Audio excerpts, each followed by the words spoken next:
nói thì ông bây giờ là tôi chỉ người của người ta cứ nói thì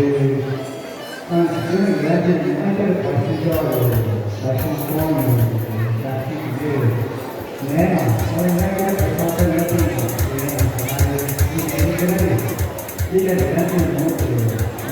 ngay cái này nó sẽ có cái có cái cái này có những cái này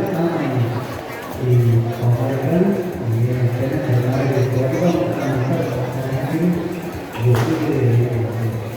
và ta cái đây thì là những cái này cái nó có đi về rồi tôi đi ta đi nhà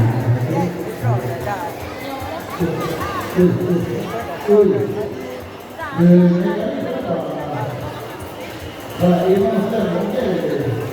thì người ta cũng nói cái gì thì mà